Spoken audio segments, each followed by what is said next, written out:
Chapter 1, Physical World.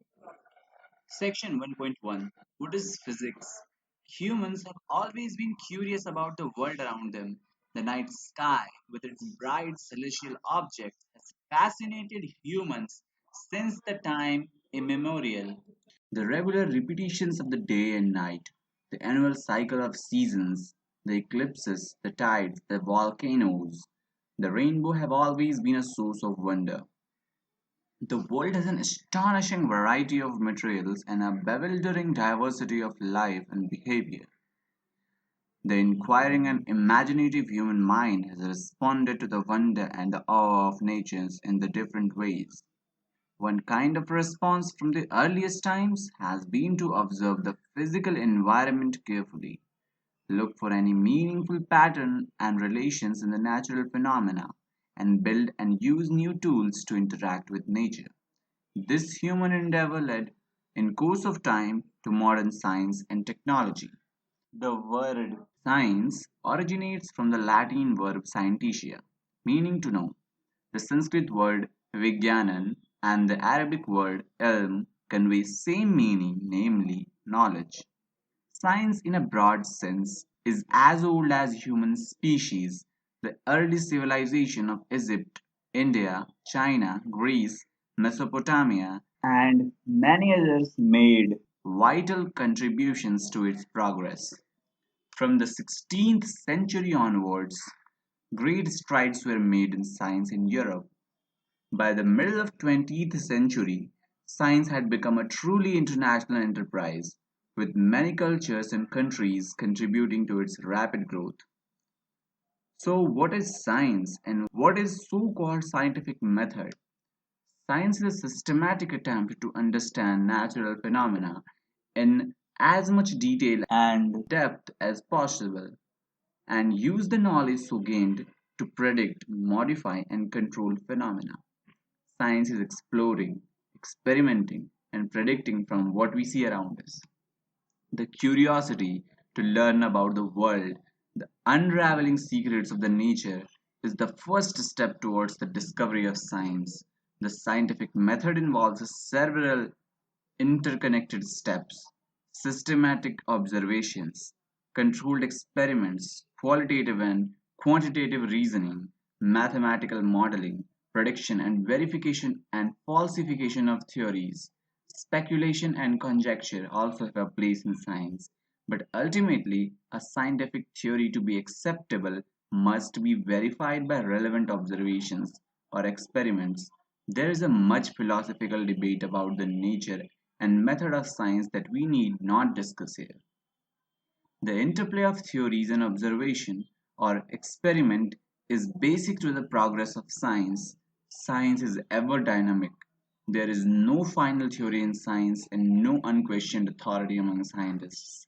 As observations improve in detail and precision, or experiments yield new results, theories must account for them if necessary by introducing modifications.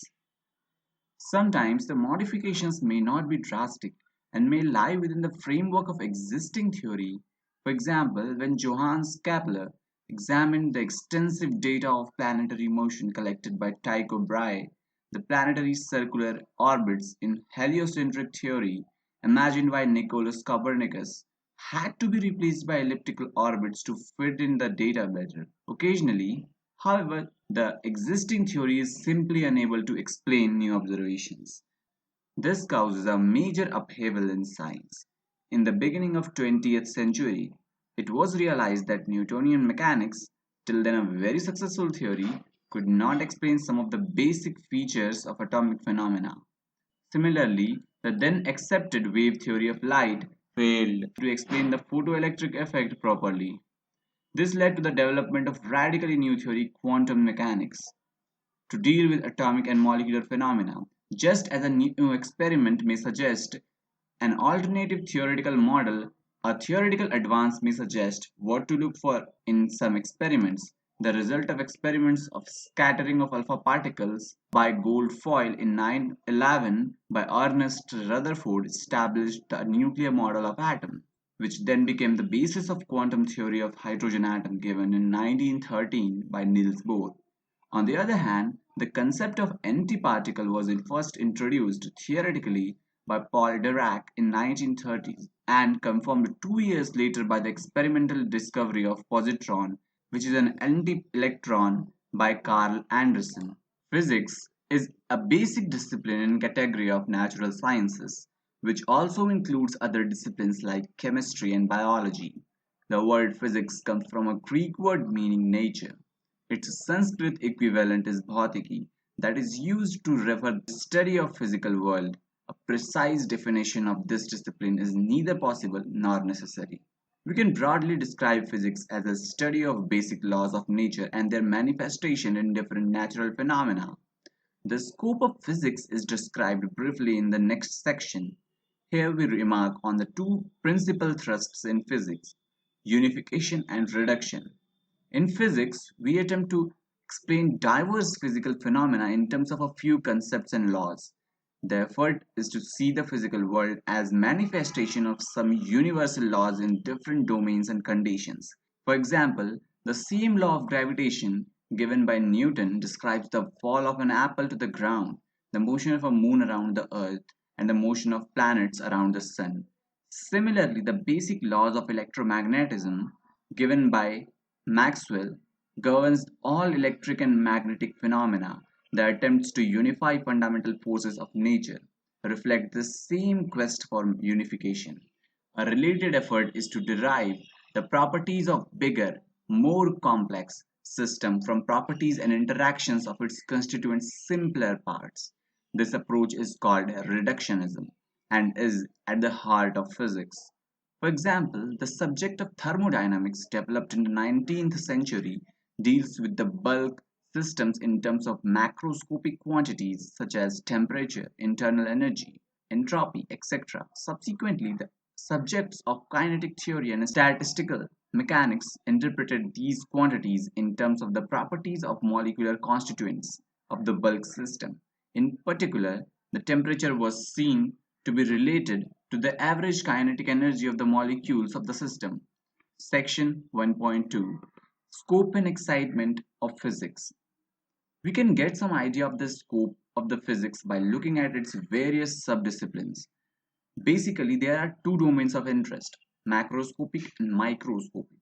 The macroscopic domain includes phenomena at the laboratory, terrestrial, or astronomical scales. The microscopic domain includes atomic, molecular, and nuclear phenomena.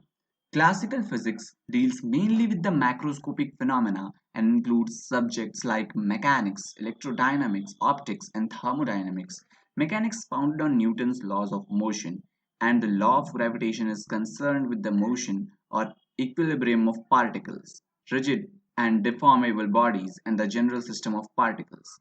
The propulsion of rocket by a jet of ejecting gases, propagation of water waves or sound waves in air, the equilibrium of a bent rod under a load, etc. are the problems of mechanics.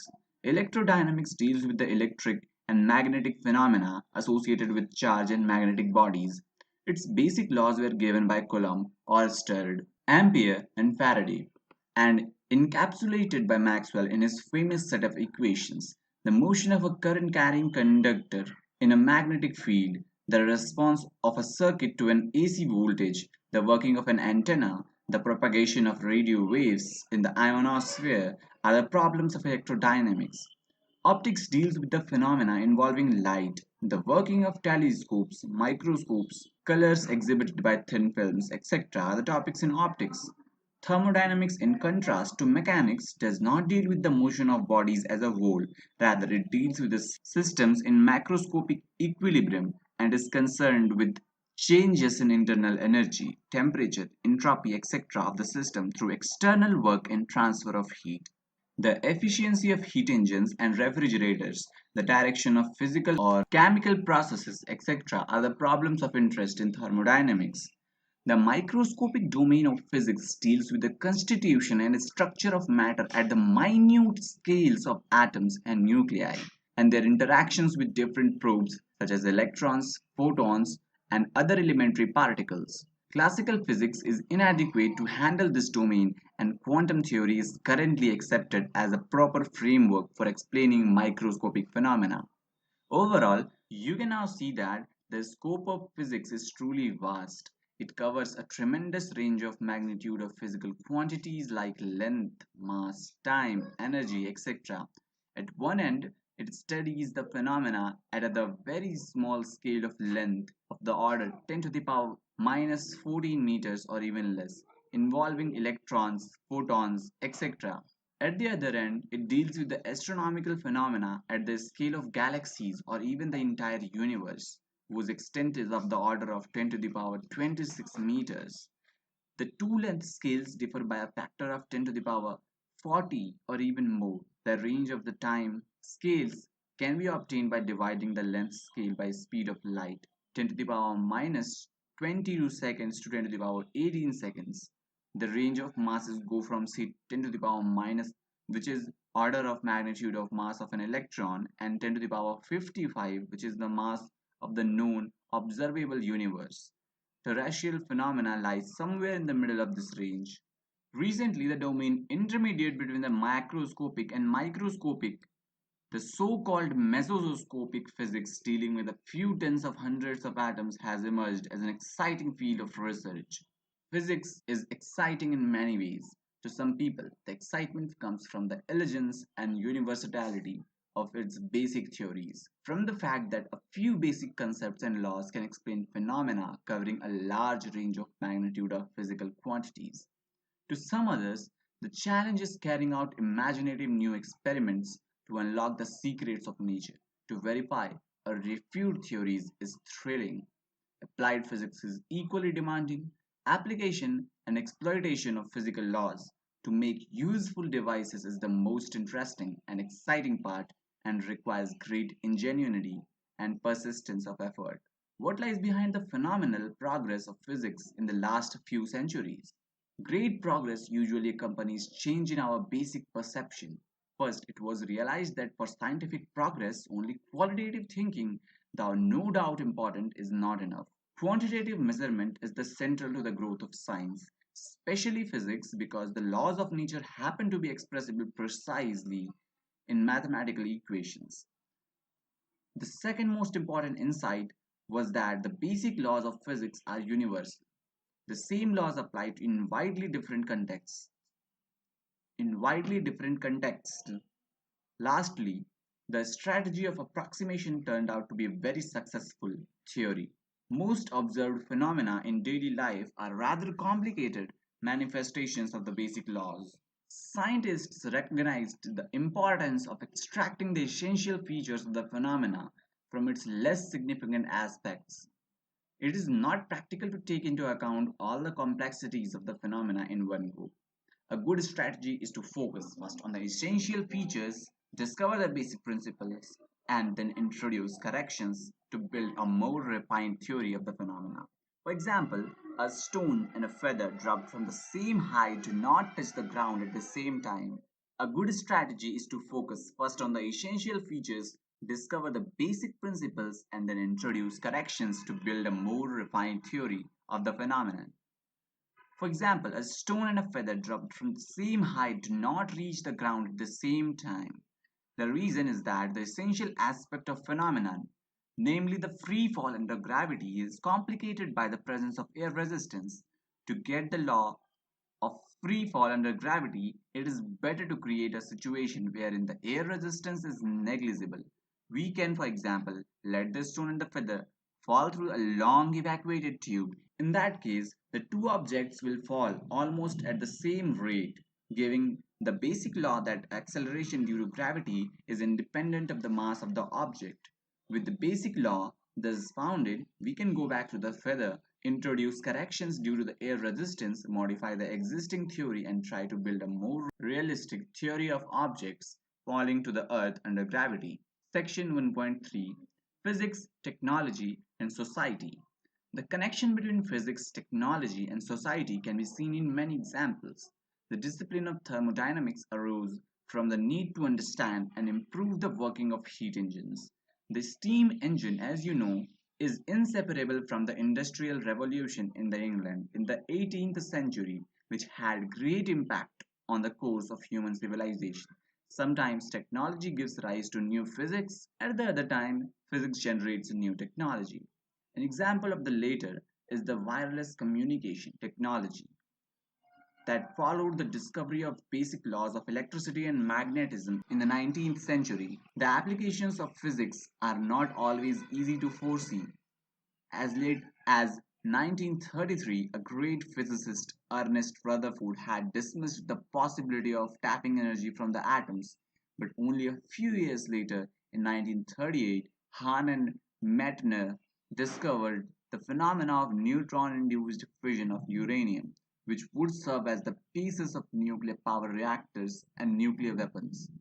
Yet another important example of physics giving rise to technology is the silicon chip that triggered the computer revolution in the last 3 decades of the 20th century. A most significant area to which physics has and will contribute is the development of alternate energy resources. The fossil fuels on the planet are dwindling fast, and there is urgent need to discover the new and affordable source of energy. Considerable progress already being made in the direction, but much more is still to be accomplished. Table 1.1 lists some of the great physicists, their major contribution, and the country of origin. You will appreciate this table, the multicultural international character of the scientific endeavor. Table 1.2 lists some important technologies and the principles of physics they are based on. Obviously, these tables are not exhaustive. We urge you to try and add many names and items to these tables with the help of your teachers, good books, and websites on the science. You will find that this exercise is very educative and also great fun.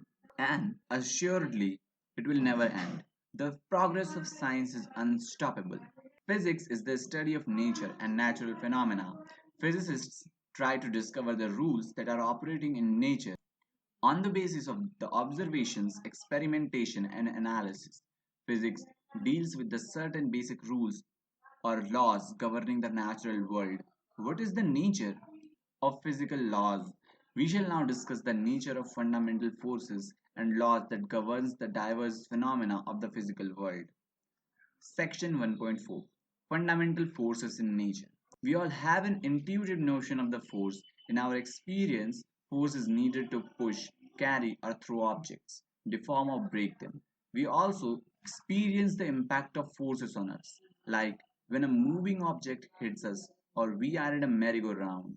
Going from this intuitive notion to the proper scientific concept of force is not a trivial. Early thinkers like Aristotle had wrong ideas about it. The correct notion of force was arrived at by Isaac Newton in his famous laws of motion. He also gave an explicit form for the force for gravitational attraction between the two bodies. We shall learn this matter in subsequent chapters. In the macroscopic world, besides the gravitational force, we encounter several types of forces: muscular forces, contact forces between bodies, friction, which is also a contact force parallel to the surfaces in contact, the forces exerted by compressed or elongated springs and taut strings and ropes, which is tension, the force of buoyancy, and viscous force when solids are in a fluid, the force due to the presence of fluid, the force due to the surface tension of a fluid, and so on. There are also forces involving charged and magnetic bodies. In microscopic domain again, we have electrical and magnetic forces, nuclear forces involving protons and neutrons, interatomic and intermolecular forces, etc. We shall get familiar with some of these forces in later parts of this course. A great insight in the 20th century physics is that these different forces occurring in different contexts actually arise from only a smaller number of fundamental forces in nature. For example, the elastic spring force arises due to the net attraction or repulsion between the neighboring atoms of the springs when the spring is elongated or compressed. This net attraction or repulsion can be traced to the unbalanced sum of electric forces between the charged constituents of atom. In principle, this means that the laws for derived forces such as the spring force, friction are not independent to the laws of fundamental forces in nature. The origin of these derived forces is, however, very complex. At the present stage of our understanding, we know of four fundamental forces in nature, which are described in brief here. Section 1.4.1. Gravitational force. The gravitational force is the force of mutual attraction between any two objects by virtue of their masses. It is a universal force. Every object experiences this force due to every other object in the universe. All objects on the earth, for example, experience the force of gravity due to the earth. In particular, gravity governs the motion of moon, artificial satellites around the earth, motion of earth and the planets around sun, and of course the motion of bodies falling to the earth. It plays a key role in the large scale phenomena of the universe such as formation and evolution of stars, galaxies and galactic clusters. Section 1.4.2. Electromagnetic force. Electromagnetic force is the force between charged particles. In the simpler case, when charges are at rest, the force is given by Coulomb's law. Attractive for unlike charges and repulsive for like charges. Charges in motion produce magnetic effects, and a magnetic field gives rise to a force on moving charge. Electric and magnetic effects are in general inseparable, hence the name electromagnetic force. Like the gravitational force, electromagnetic force acts over large distances and does not need any intervening medium. It is enormously strong as compared to gravity.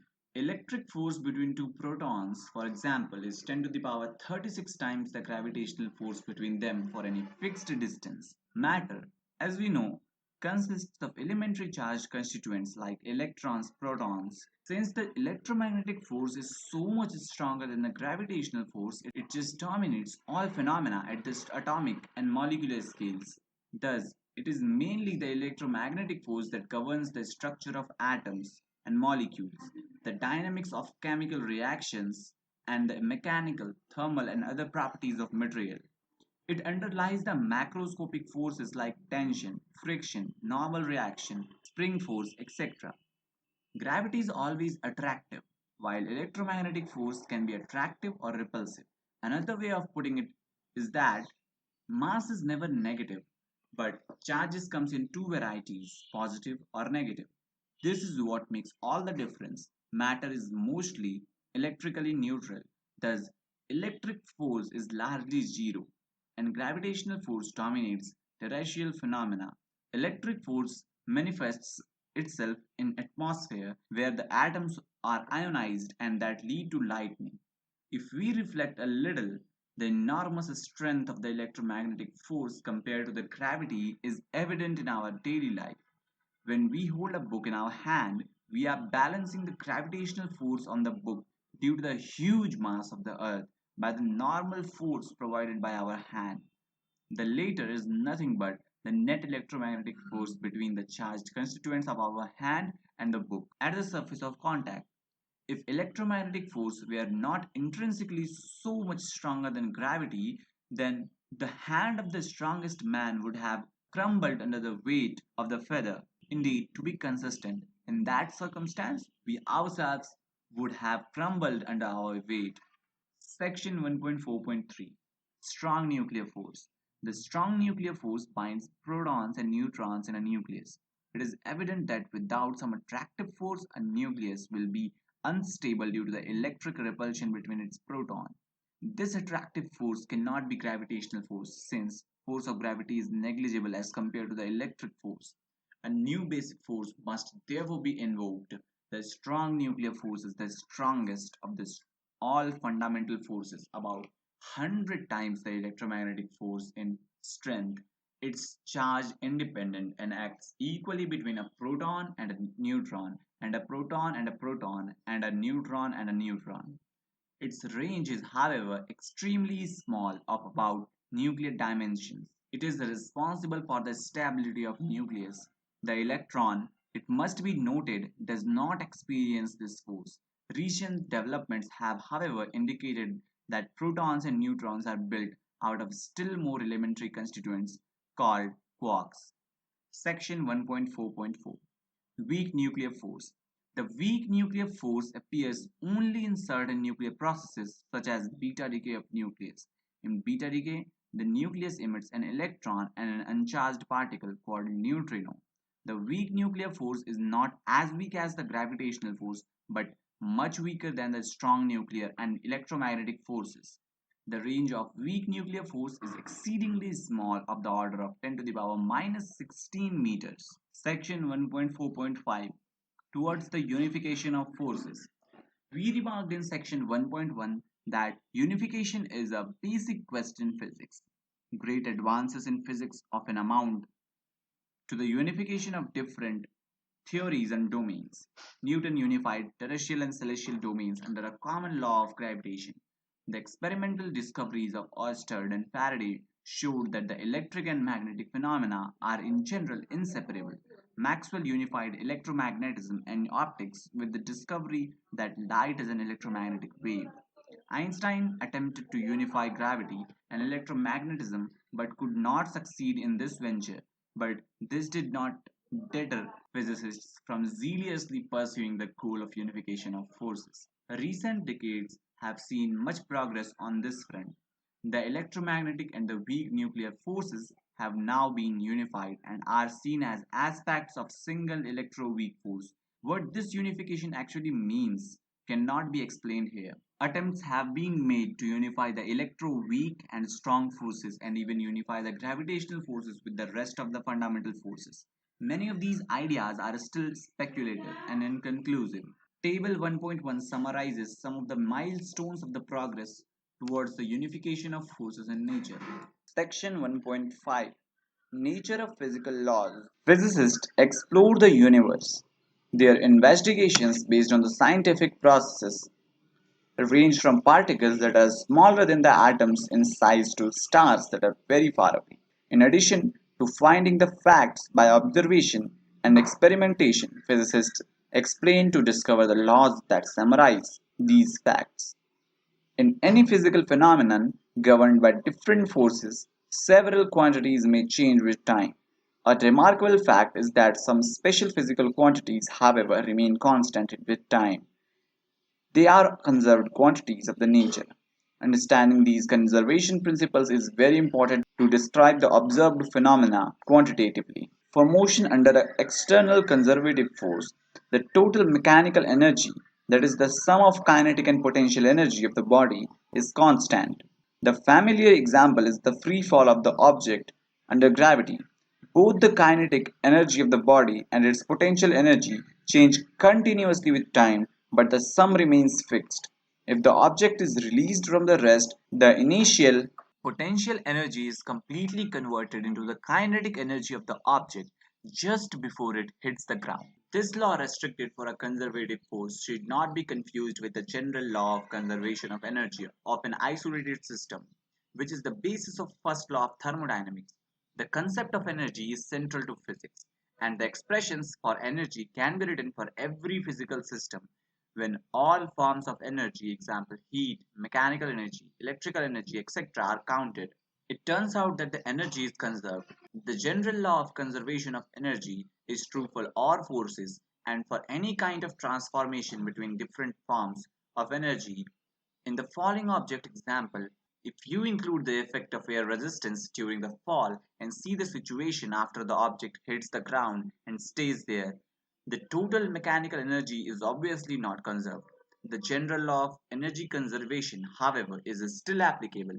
The initial potential energy of the stone gets transformed into other forms of energy, heat and sound. Ultimately, sound, after it is observed, becomes heat. The total energy of the system, stone plus the surrounding, remains unchanged. The law of conservation of energy is thought to be valid across all domains of nature, from the microscopic to macroscopic level. It is routinely applied in the analysis of atomic and nuclear and elementary particle processes. At the other end, all kinds of violent phenomena occur in the universe all the time, yet the total energy of the universe is believed to remain unchanged. Until the advent of Einstein's theory of relativity, the law of conservation of mass regarded as the basic conservation law of nature. Since matter was thought to be indestructible, It was still, and it still is, an important principle used in the analysis of chemical reactions. A chemical reaction is basically a rearrangement of atoms among different molecules. If the total binding energy of the reacting species is less than the total binding energy of the product molecules, the difference appears as heat and the reaction is exothermic. The opposite is true for the energy absorbing reactions. However, since the atoms are merely rearranged but not destroyed, the total mass of reactants is same as the total mass of the products in a chemical reaction. The changes in binding energy are too small to be measured as changes in mass. According to Einstein, mass m is equivalent to energy E given by the relation E equals mc square, where c is the speed of light in vacuum. In nuclear processes, the mass gets converted to energy or vice versa. This is the energy which is released in nuclear power generation and nuclear explosions. Energy is a scalar quantity, but all conserved quantities are not necessarily scalars. The total linear momentum and the total angular momentum, both vectors of an isolated system, are also conserved quantities. These laws can be derived from Newton's laws of motion and mechanics, but their validity goes beyond mechanics. They are basic conservation laws of nature in all domains, even in those where Newton's laws may not be valid. Besides their great simplicity and generality, the conservation laws of nature are very useful in practice too. It often happens that we cannot solve the full dynamics of a complex problem involving different particles and forces. The conservation laws can still provide useful results. For example, we may not know the complicated forces that are acting during a collision of two automobiles, yet momentum conservation laws enable us to bypass the complications and predict or rule out possible outcomes of the collision. In nuclear and elementary particle phenomena also, the conservation laws are important tool of analysis. Indeed, using the conservation laws of energy and momentum for beta decay, Wolfgang Pauli correctly predicted in 1931 the existence of new particle, now called neutrino, emitted in beta decay along with electron. Conservation laws have a deep connection with symmetry of nature that you will explore in more advanced courses in physics. For example, an important observation is that laws of nature do not change with time. If you perform an experiment in your laboratory today and repeat the same experiment after a year, the results are bound to be the same. It turns out that this symmetry of nature with respect to the translation in time is equivalent to the law of conservation of energy. Likewise, space is homogeneous and there is no preferred location in this universe. To put it more clearly, the law of nature are same everywhere in the universe. Caution: the phenomena may differ from one place to other because of the differing conditions at different locations. For example, the acceleration due to gravity at the moon is one-sixth that of the earth, but the laws of gravitation is the same both on the moon and the earth. This symmetry of the laws of nature with respect to the translation in the space gives rise to conservation of linear momentum. In the same way, isotropy of space underlies the law of conservation of angular momentum. The conservation laws of charge and other attributes of elementary particles can also be related to certain abstract symmetries. Symmetries of space and time and other abstract symmetries play a central role in modern theories of fundamental forces in nature.